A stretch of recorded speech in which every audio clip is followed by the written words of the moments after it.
Welcome to another edition of the Total Innovation Podcast. As always, I'm your host, Simon Hill. I'm certain that innovators listening to this show, of which I know there are many, will have found themselves facing countless barriers when attempting to revolutionize markets and change organizations. Our biggest challenge is often to get management buy-in to prioritize innovation, and often prioritize the right innovation as well.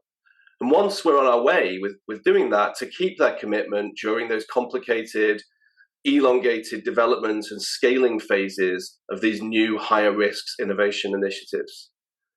In this podcast, as always, we're speaking to a luminary. We're speaking to someone who's been there and done it, who's researched it, and has now written the book on this as well.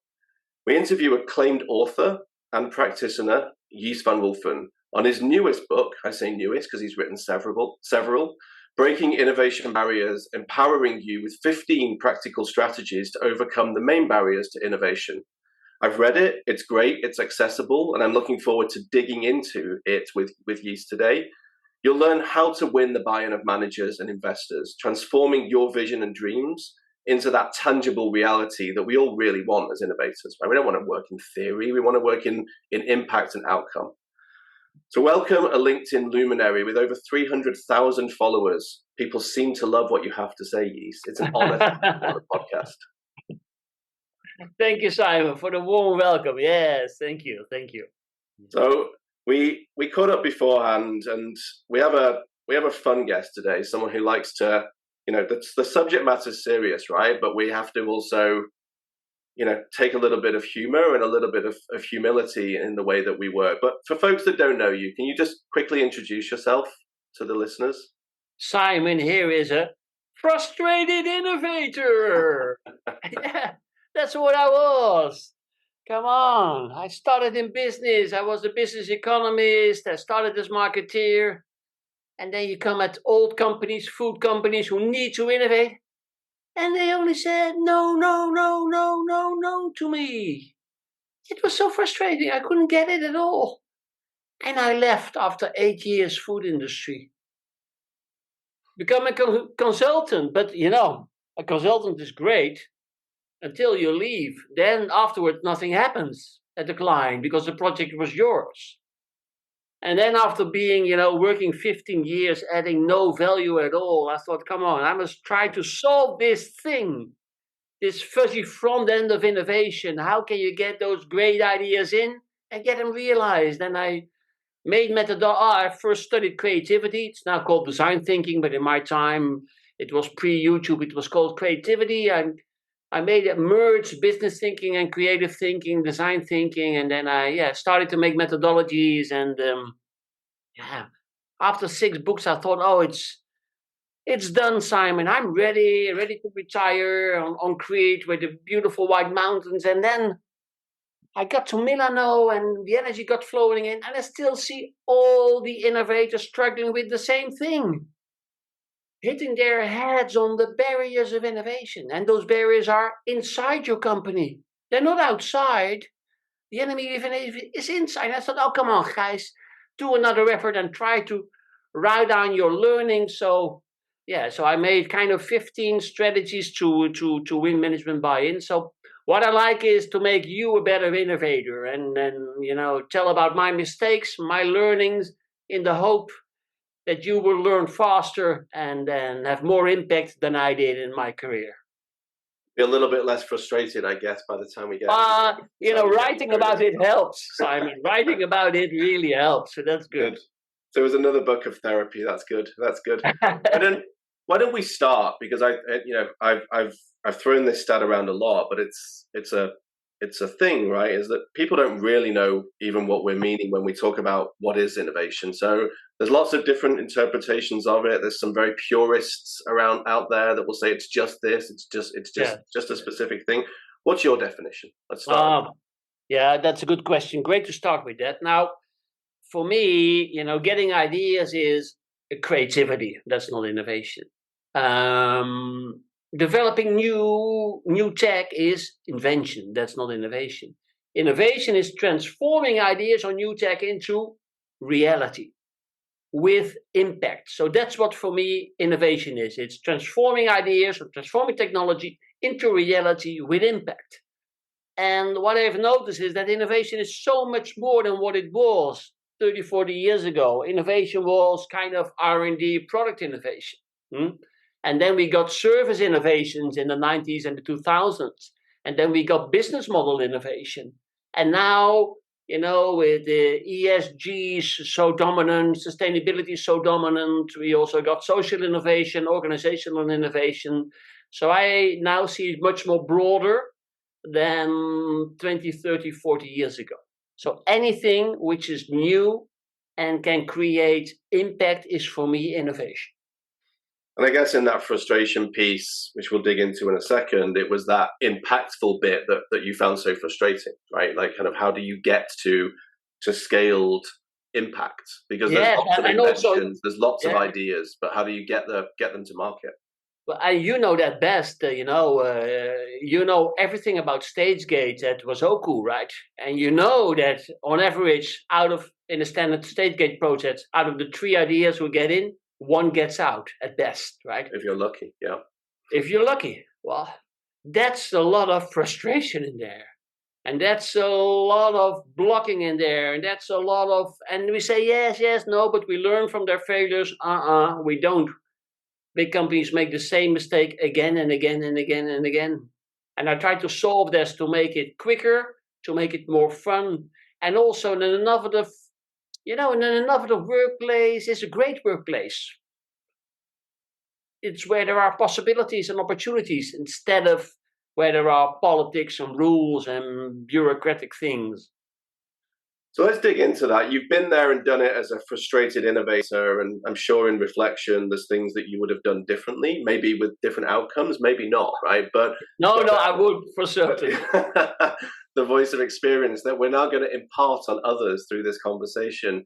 But why is it so difficult then? Companies will say, we're investing so much, we're hiring these great people, we're backing them in all the ways that we can, but we're not getting the outputs that we want, whether that's, sufficient conversion rates or ROI or whatever it might be from an innovation perspective. Why is it so difficult? It's difficult because you can invent alone. You can ideate alone, but in an organization, think of your own organization now. How many people you need transforming an idea into reality? How many? How many departments? Yep. From how many countries? How many bosses you need to inform? How many committees you need to inform, right? And that's where the problem is. Because in innovation, you like an idea, but do you really love it? Do you really want to go for it? Is it really yours? Is there really ownership? Are you willing to even put your career at stake for this big thing you want to launch or not? A lot of people think, no, ooh, way too risky, right?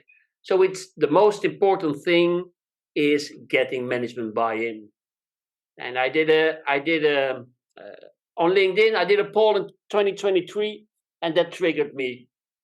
Why does innovation stops? Innovation stops because of a lack of feasibility in 8%. Only 8% was feasibility. 52% was a lack of management buy-in. Then you had too slow 15% and the rest of a lack of business model. But when you add the too slow to the 52% of lack of management buy-in, it's around 70%, right?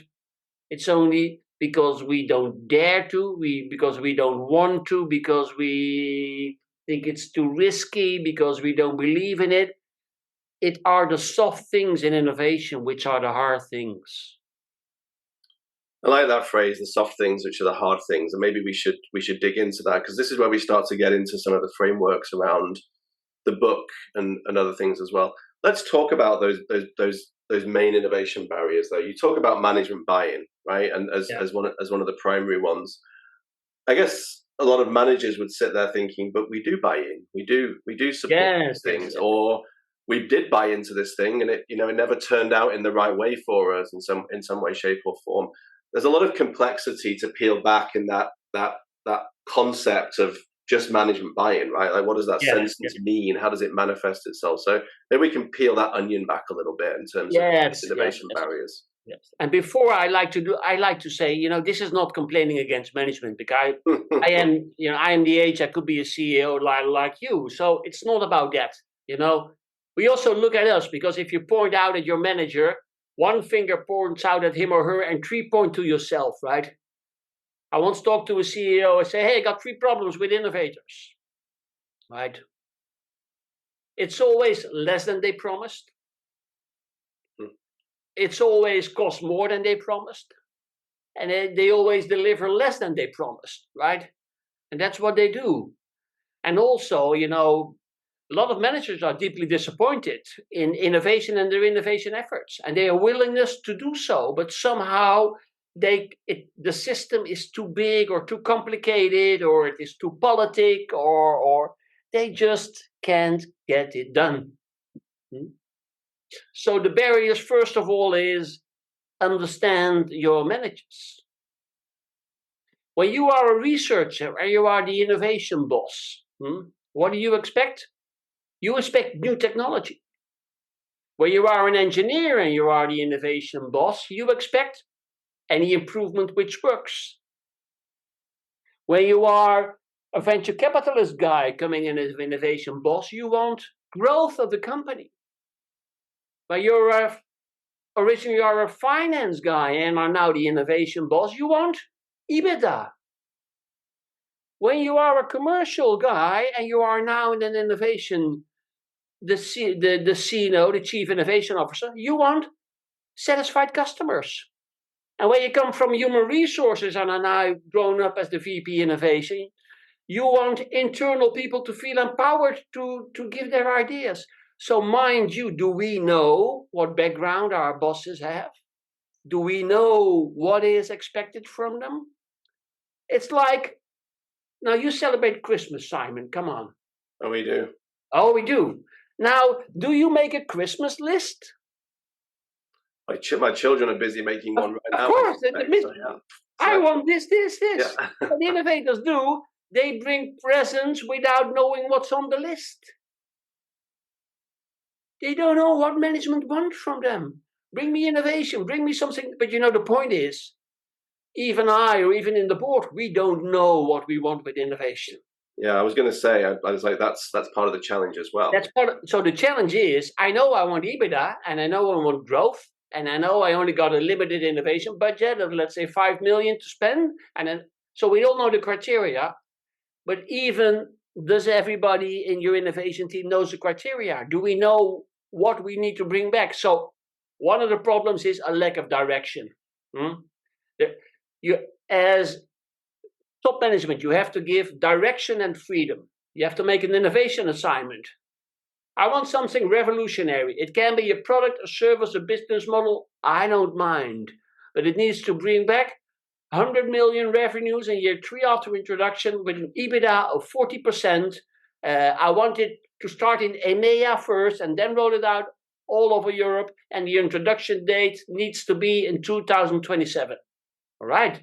That's a clear briefing. And then you can give the freedom to the innovation team to provide you with the content which fulfills that. Now, so clear you have to make, but we have to help top management to make that clear. Yeah. And so that's one thing.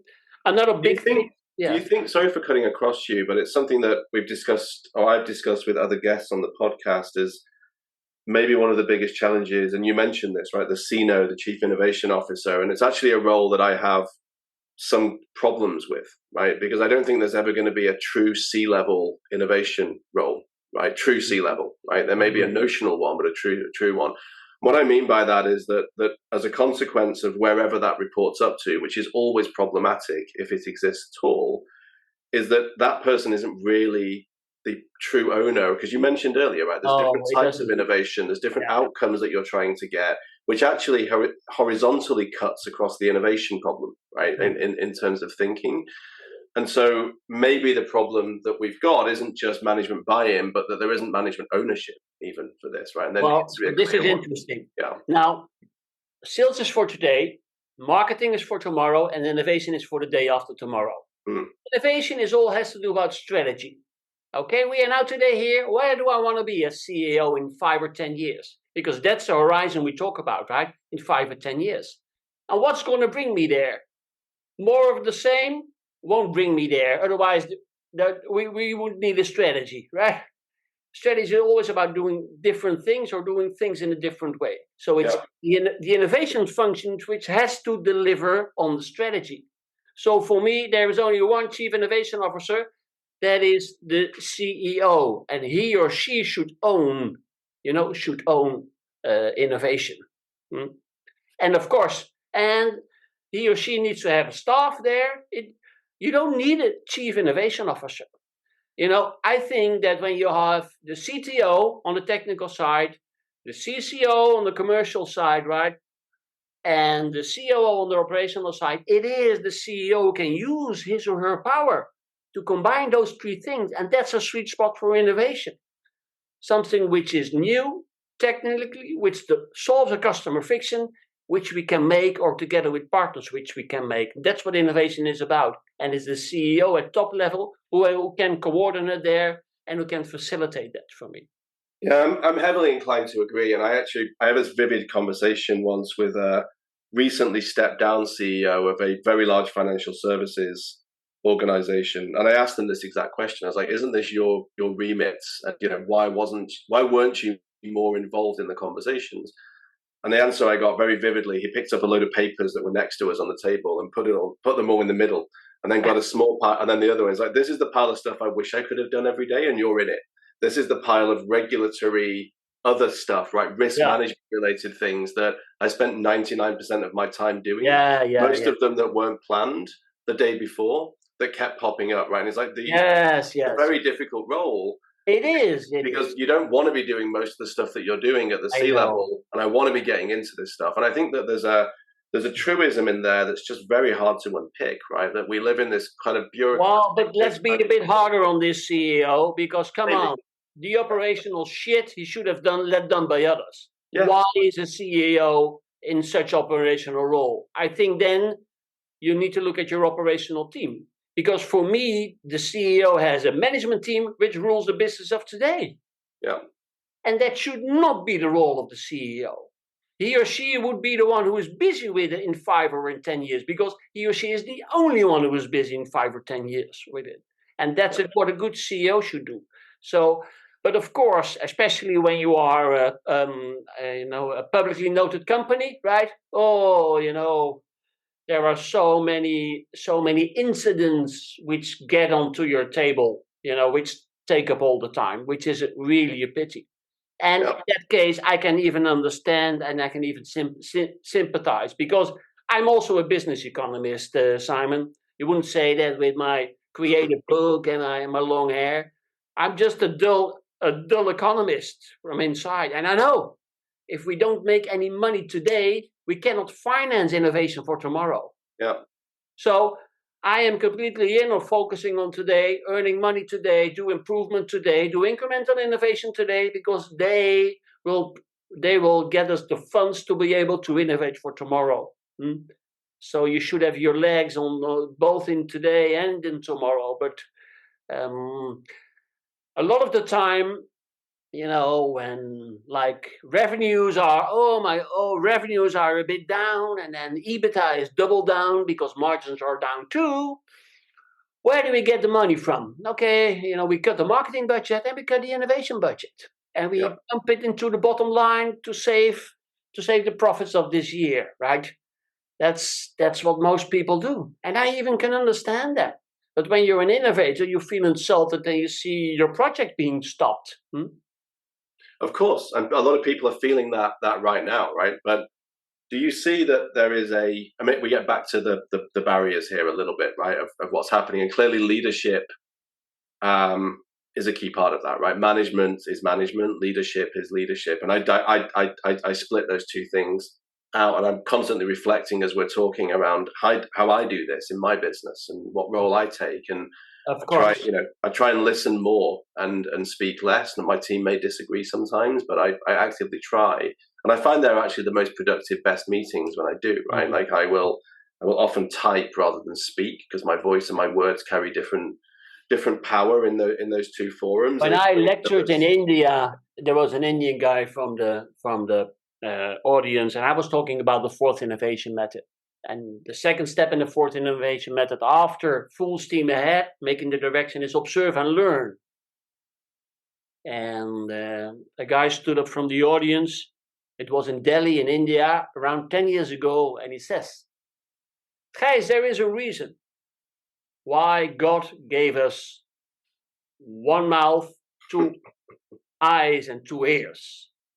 If God has wanted us to speak, He would have given us two mouths instead of one. Exactly. This pops into my mind while you say this, right? And especially innovation is all about learning. That's what innovation is. It's all about being open. Go out, see things you never saw again. You never saw, hear things you never hear it and in your own world, you are in a beehive. And the beehive is busy zooming around, but the real world is outside the beehive. And how often do you get there?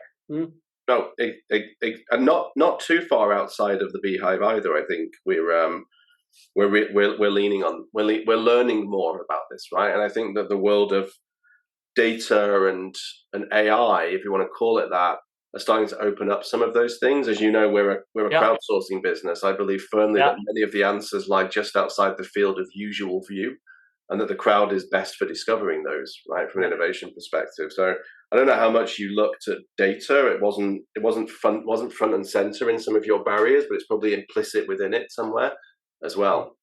Well, the interesting part is that 30 years ago, when I was a consultant, before the internet, we did one thing at one client and we did exactly the same thing at the other client. They just needed us for the knowledge. Mm-hmm. Then Google came and now AI came. If we want now 10, 15 business cases, we got them within an hour. If you want 250 new concepts, we got them in 2 hours. Yeah. So the what. We have been focused on the knowledge on the what. The what is not the problem anymore. But have you ever seen now a management team say yes to a computer? This is the interesting point. Again, the soft things will be even the more harder things in the future. Yeah. Consultants, the old style will be gone because we don't need the what. We got our chat TPs, we got our data, we got our integrated data, and you are the expert on that on the innovation side. How to integrate external data with internal data. The data are not a problem. You can generate a lot of concepts from your computer. But the fact is, how do you create ownership? And when do management teams say yes? That depends on how much certainty they need. And I'll come to this in a moment. When you start innovation, how much certainty do you have? At the front end of innovation, you have 0%. Yeah. There is no certainty. When you say yes as management team, we are for this big launch, how much certainty you want to have? 100%. So as innovators, we are certainty builders. Is this something the client wants? Wow. Is this something that we can produce? Is this something where there's a business model? And we feed it all with data to build certainty. And when there's trust, they will say yes. So I think that even the soft things, especially in the new age of AI, computers, and it's all there, but do I believe it or not? Mm-hmm.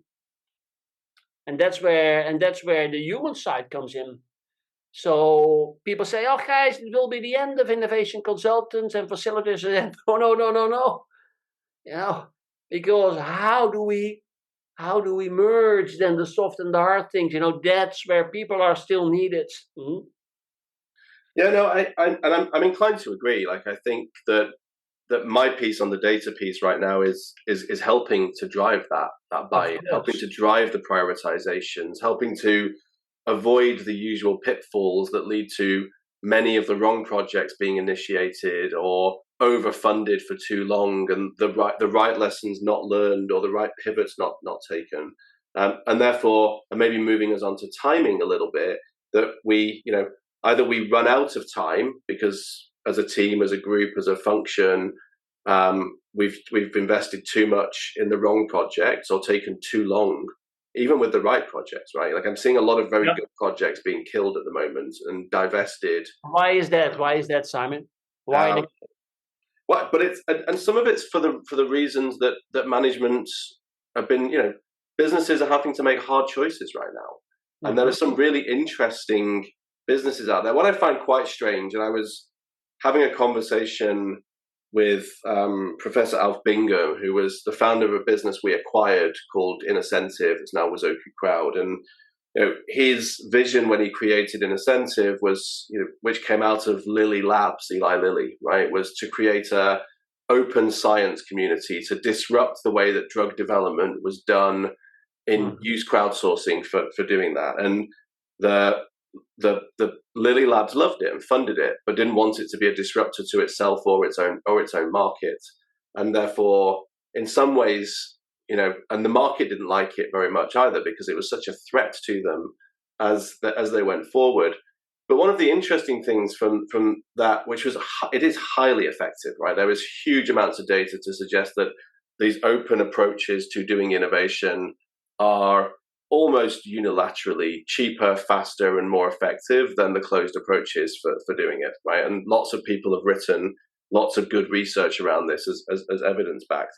What's interesting about that, though, is that I would say that there's also a normal distribution curve of quality that comes off the back of those, and that even the ones we might think of as the dogs, right? They're not necessarily the unicorns or the future business models, probably still have a significant number of zeros after them in terms of potential value, right? And so the venture bits of these companies and the opportunities to create value that could go and create value in the world, like venture capitalists do, but businesses understand these problems and these markets better than VCs do, better than bankers do, feels like a missed opportunity, right? And so I think some of it is a poorer understanding of strategy, but these are smart people with smart businesses and smart teams around them. And so part of the answer is I don't know the answer to your question, why not, right? Other than strategy and fear wags the tail, right?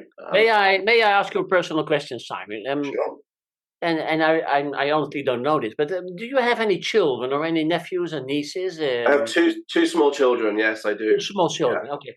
Now, do you like your children? Of course, I love my children. Yeah. You love your children? Mostly, yeah. Most of the time. Well, they're still small. That's Now, do you have in Sweden, where you live, any neighbors with children or neighbors of neighbors with children? Of course, there's many around. Oh, many. Oh, good. Do you like the children of the neighbors? Yeah, I mean, this is going to go out globally, isn't it? So let's, there's a mixed bag out there. Yeah. Now, and be honest now. Do you love the children of the neighbors?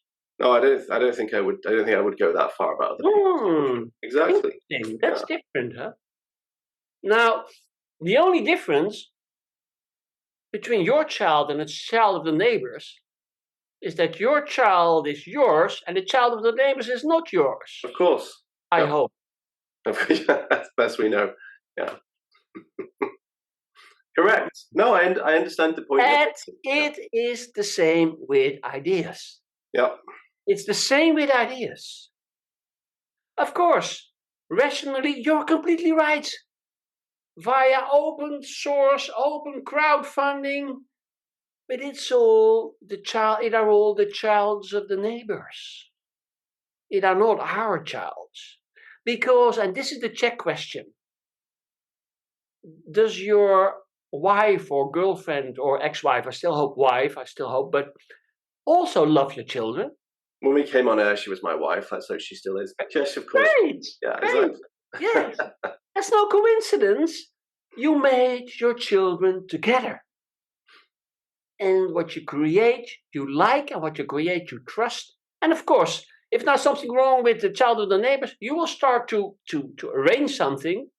But when there's not something wrong with your child, which I don't hope, you would stop the postcards immediately and go out and save him or her, right?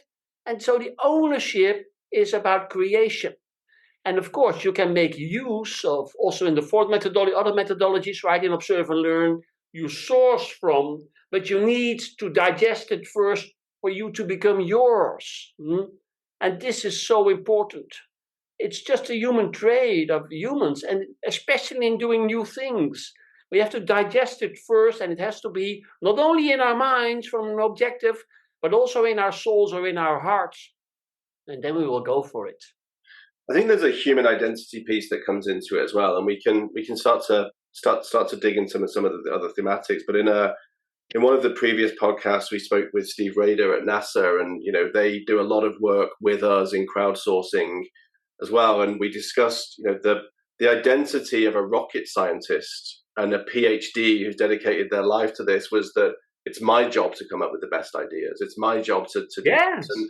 And actually, the reframing of that, no, your job is to return astronauts safe to planet Earth, right? And to get them up into space and get them back down again safely.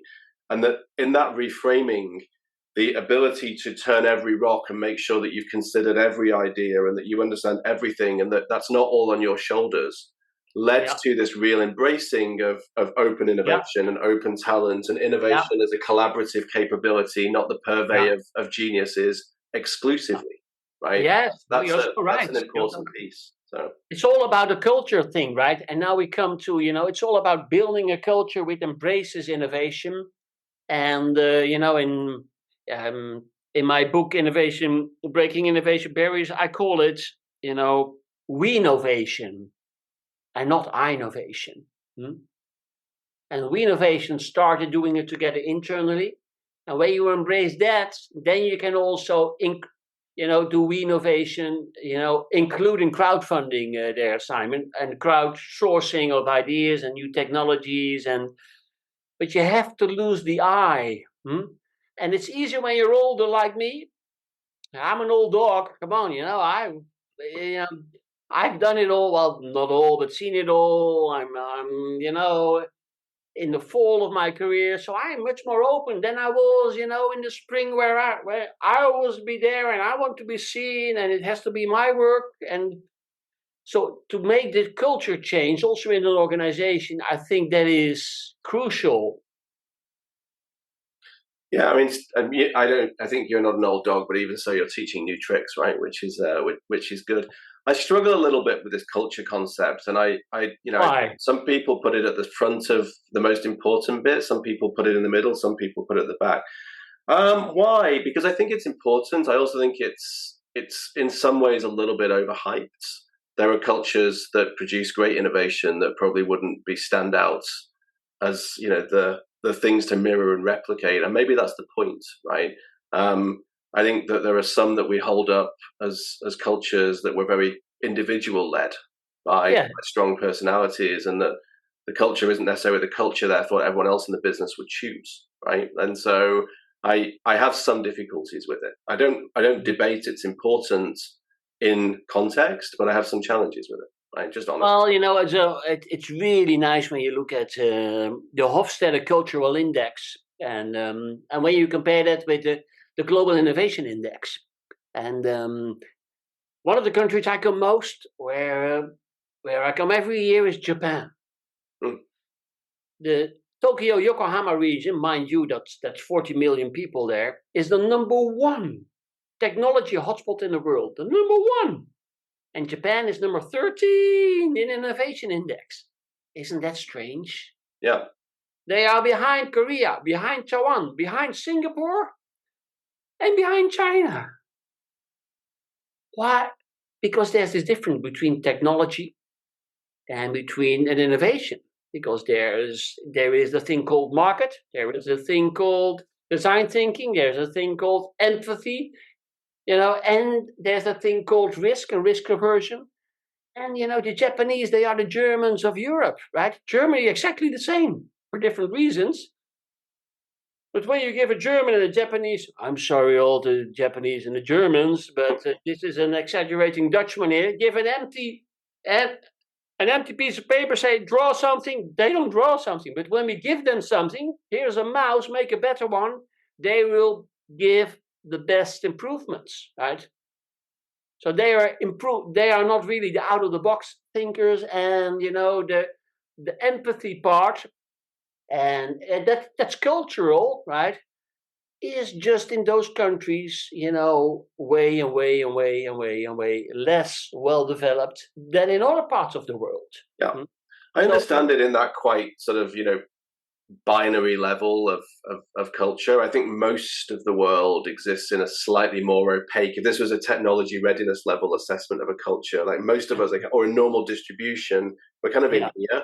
Good. Yeah. And so that's why I struggle a bit with it, because I don't think there's like lots of rotten cultures out there or anything. No. Struggle to know what to do with it, right? That's part of my reasoning, and therefore it feels like another one of these hard to access, intangible innovation things. That's like, yeah, it's important, but what do I do with that?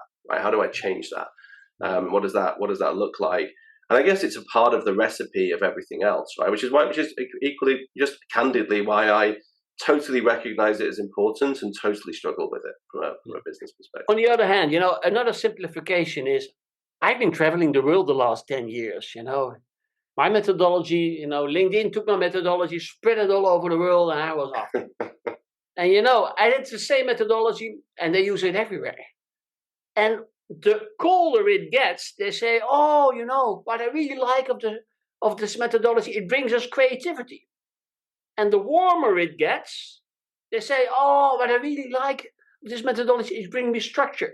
Yeah. Because isn't that what innovation is, right?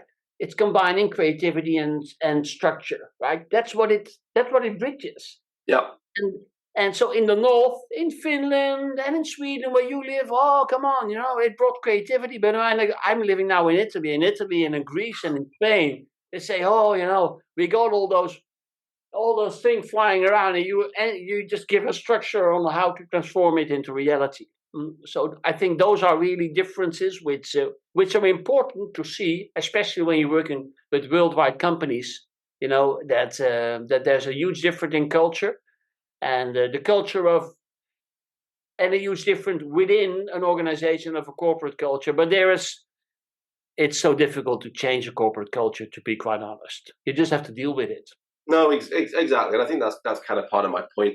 So I'm going to move us on slightly. And I was in a meeting actually earlier today talking about this. Like Wazoku has been in heavy innovation mode ourselves, right? Building lots of new capabilities to the market, and quite quickly, right? A lot at pace. And we were talking about this concept of proving customer commitment. There's lots of nice feedback, right? There's lots of stuff coming our direction, but picking the right signals out of that and really understanding it. So let's get into that topic of, how can you understand and prove customer commitments to what you're innovating, what you're building? Well, it's, so I love to prototype instead of prototype, right? So I think that co-creation with customers is essential as early in the front end as possible. And you should test everything live. When it works, you continue. When it doesn't work, you stop it immediately. So that's what especially in business to business, also where you are, right? Only do experiments with clients, only.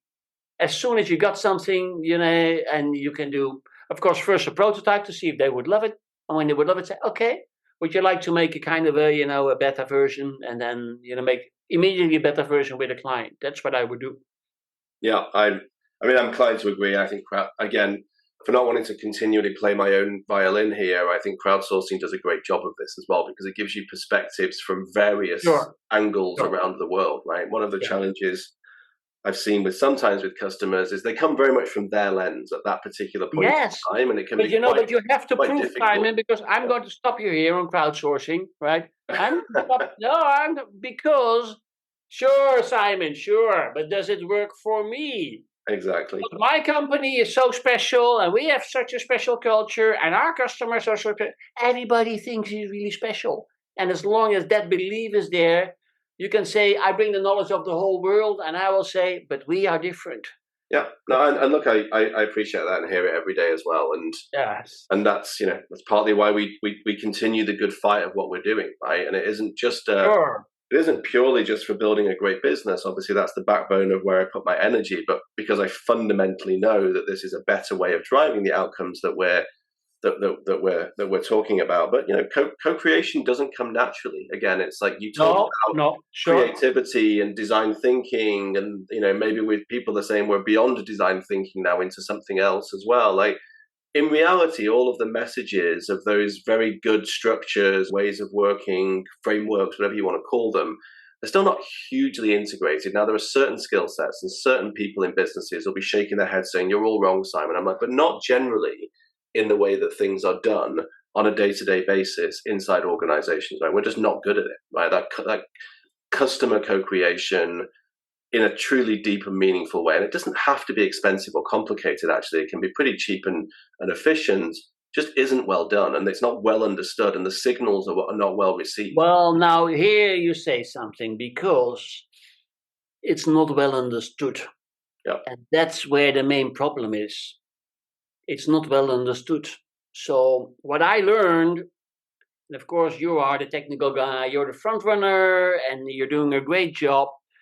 But I also learned that you only need to walk one step before your customer. Otherwise, you lose him already. And you're 10 steps ahead or 100 steps ahead. But you have to take him hand by hand. And also, the point is that you have to create internally your innovation ambassadors, and you have to create your own innovation ambassadors who understand the value of it. Because if you don't do it, there are wonderful tools and nobody uses them, like most of them, right? And you can blame the customer. You don't understand it, but who is not understanding who here, right? You just did not find your own, you did not find the way to present it to clients that they adopted right now. And you can blame the clients. But again, three fingers. Oh, I completely agree. I'm not blaming the clients either, to be clear. There's a scene in Ocean's 11, right, where they're robbing the casino and they pull the double bluff, and all the police and authorities believe they're following the van full of the money, and they pull it up at the airstrip and open the doors, expecting to find all the money in there and find all of the flyers from the casino all cut up, right? And it's whatever. And there's this belief, this full-on being high on hopium concept that everything you're doing is chasing the money, and in reality it's just a van full of flyers, whatever. And I think that's still unfortunately too common, right? I think that happens very early in the process, right? Sometimes even before the project is fully initiated, that we're so high on that this is the right initiative, this is the right thing to do, that we're not really listening and following the signals. And that's part of what I think comes out in your book and your research and in your other processes as well, and very much something that I'm trying to help correct from a data angle and a crowdsourcing angle as well. Let's drill into this. There's two questions here in one that I'm going to throw at you, partly to keep us on time a little bit. But how does someone therefore become a great innovator? Like, what does that really mean? And combining that, I'm going to say that being a great innovator is about building a better tomorrow and creating that positive impact, right? So let's kind of bring those things together. I describe this as the best job that anyone could have, working in innovation, but it must be, you don't want to be that frustrated innovator that's lying there at the end, looking at your grandchildren and explaining this amazing opportunity that you had, but it was never quite as good as it could be, right? So how do we get more proud in this evolving vocation, this evolving profession? Well, for me, the moment that makes it different was the following. And I got the insight after I left is,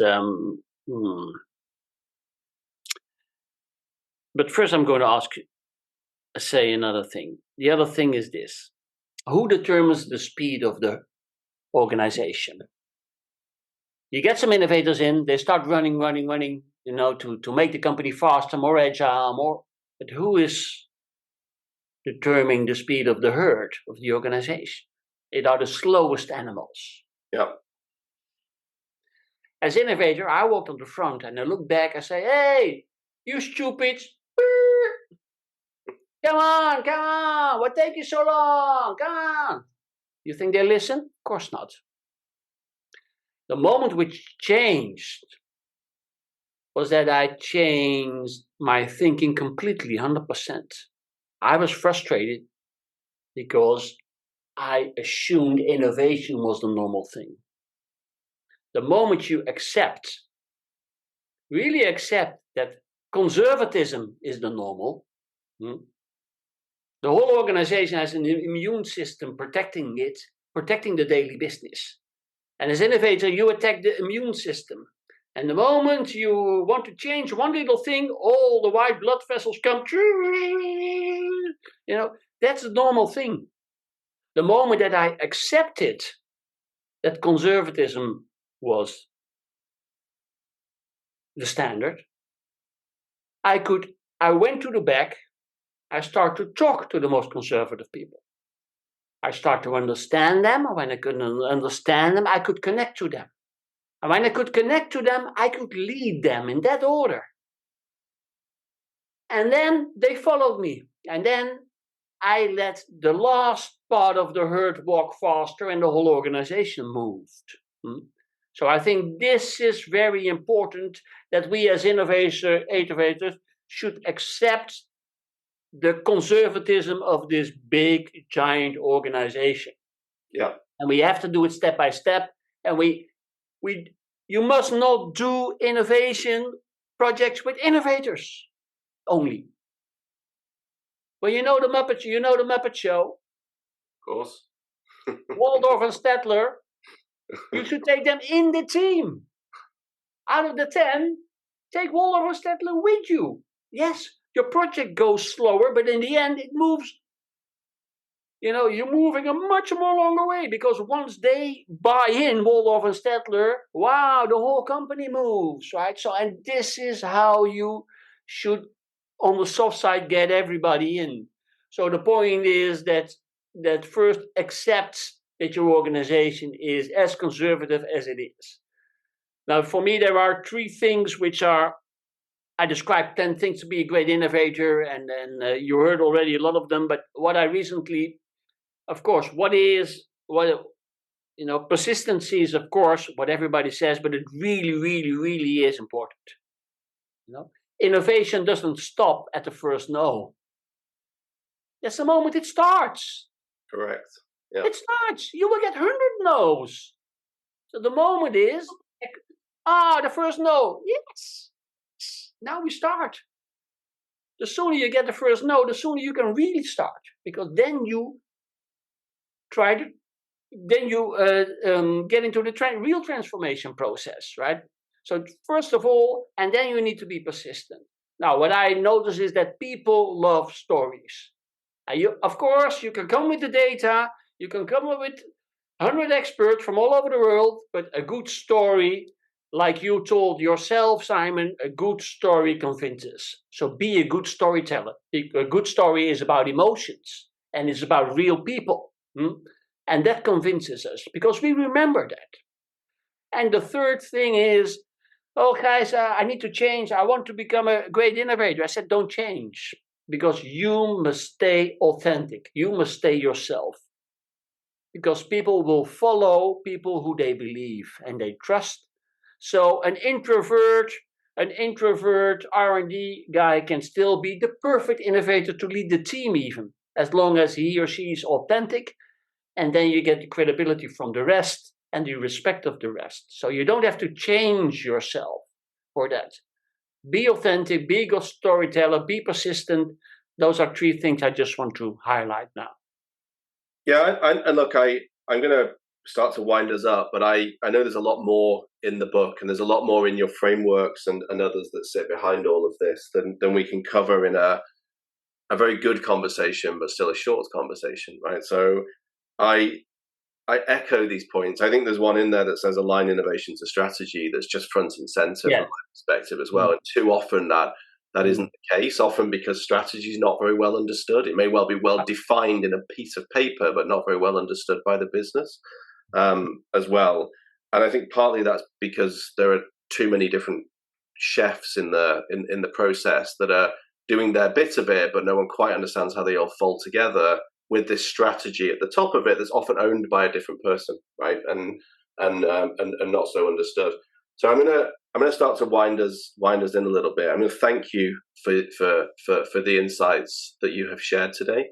I think we could probably do a podcast on each of the different areas, and we should definitely produce a bit more content. I've genuinely enjoyed this discussion. I appreciate the fact that you've asked me some questions, and that this draws on years of experience. I'm not dating you. You've dated yourself a few times in this call, but I think you neatly synthesize both the challenge and the opportunity that confronts innovators of all ilks, right? I'm very much a believer that whilst we have to define innovation, I think you do take quite a broad definition of it. The journey for an innovator is to get back into the core in some way, shape, or form. And so you have to, whether it's the folk that you referenced, that you need to bring in or whatever. Like for me, you can't turn up with a British plug and a European plug socket and expect them to work either, right? And that's not necessarily an innovation challenge. That's the final bit that you turn up with from an organizational perspective, and they just don't fit. And suddenly it's useless, right? I did that coming to see them with all my lights. Apparently light fittings, not the plug sockets, the things in the ceilings are different here.